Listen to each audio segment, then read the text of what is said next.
Thanks for tuning into 13 Now. I'm your host, Mia Bell Salzano. Today is Tuesday, June 30th. As you may know, we've been bringing in all of the primary election candidates over the past couple of weeks, and today we're talking with Bay County School Board District 4 seat candidate Winston Chester. Winston, welcome. Thank you, Mia. I'm glad to be here. Great. So can you just start by talking a little bit about yourself, your background, and your career? Okay, how long did this show last? I'll make it. Okay, a lot of y'all know me. I grew up over in Quincy, 80 miles east of here, went to the University of Florida on a football scholarship, graduated from there, came here, and taught my first 3 years at Rutherford High School, and the next 41 years I coached and taught at Mosley High School. So that was my background in teaching and coaching. 41 years? 44 total. Wow. 44 total, yes. Yes, it was a wonderful, wonderful ride.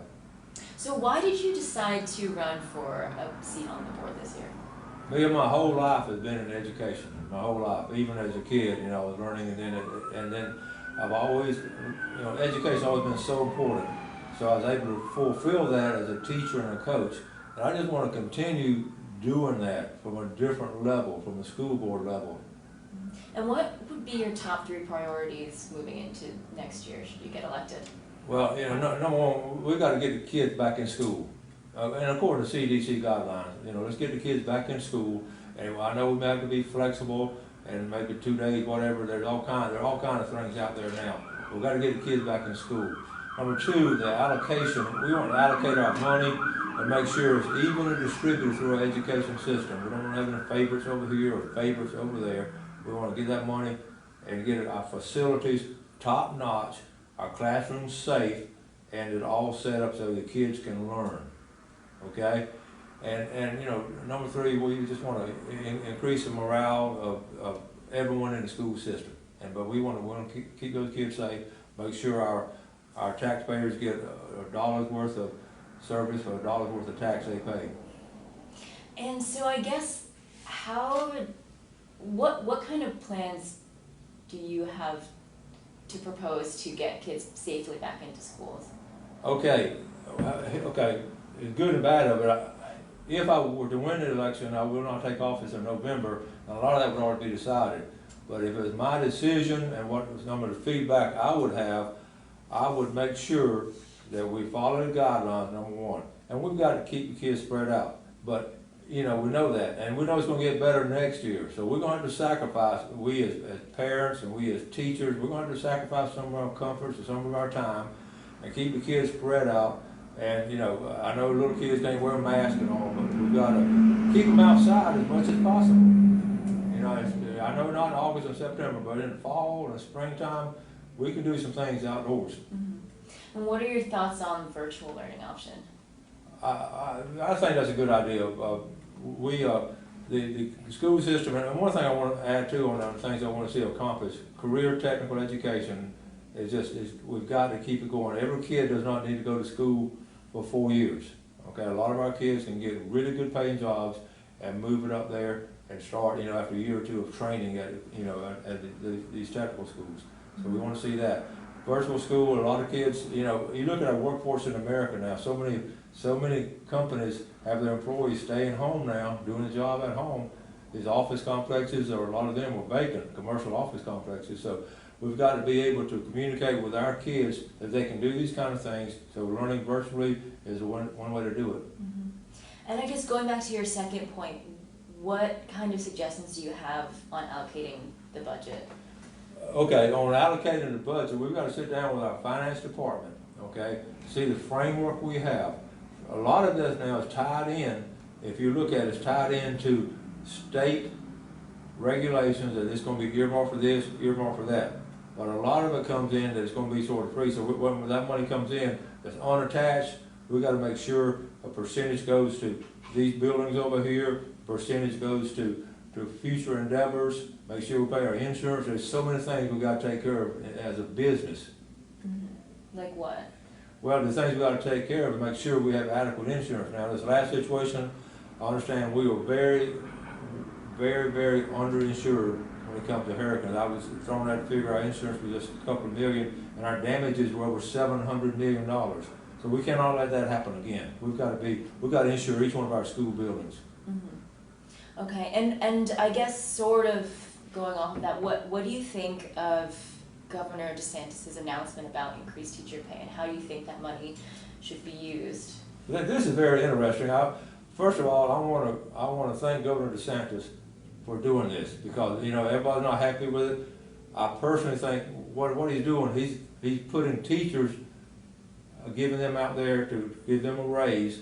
Now, the last time this happened in the state of Florida, you were not around. It was 1982. Governor Bob Graham did it, and he gave the teachers an 8% raise. I was a teacher.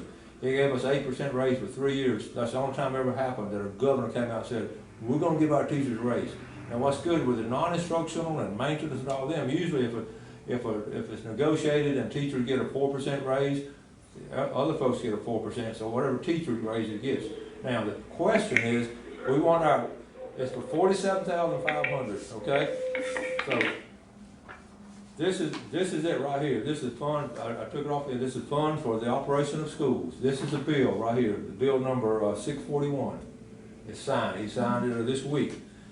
Okay, now what we cannot do, we cannot leave our experienced teachers out. $400 million were allocated for the beginning teacher. 100 million for the others. Now what we have to do, we don't need a 10 or 15 year teacher making less than a beginning teacher. So what we got to do is make sure that that money's spread out and everyone is rewarded. I've been a teacher for 44 years. I've had numerous opportunities to go into administration. My heart was always in teaching and helping kids in that classroom. And I've known teachers for 44 years. I've sat in those faculty meetings. I've seen those tears. I've seen that shoulder down like this. And we've got to keep our teachers pumped up.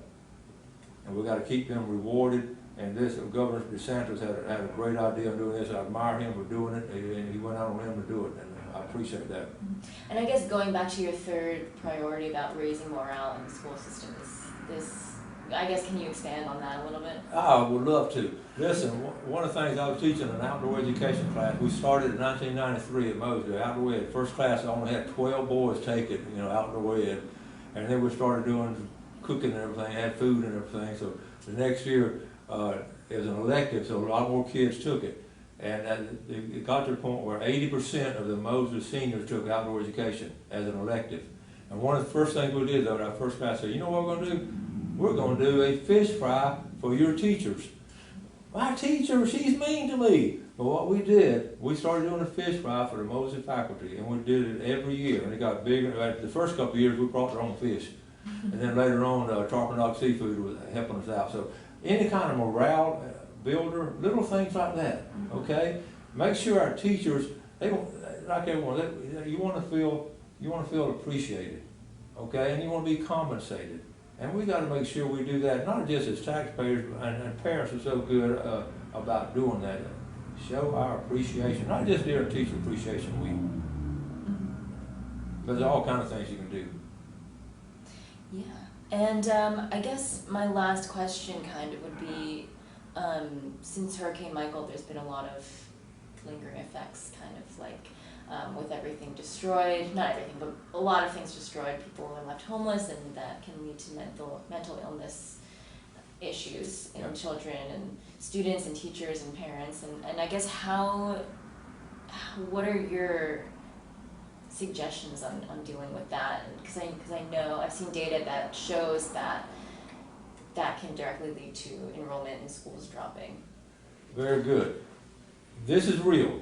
This really happened. And our students here in this area, we had that double whammy of the hurricane and the pandemic. No other kids in America has had that double whammy that we have in this area.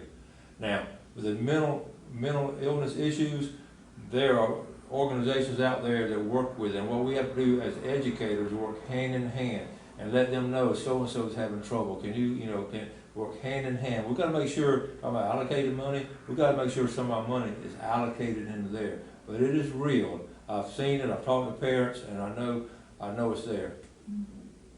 Okay, well, I think that's all I have. Is there anything else you'd like to add? Well, I just want to thank you and Channel 13 for giving us this forum to introduce ourselves and let people know what we stand for.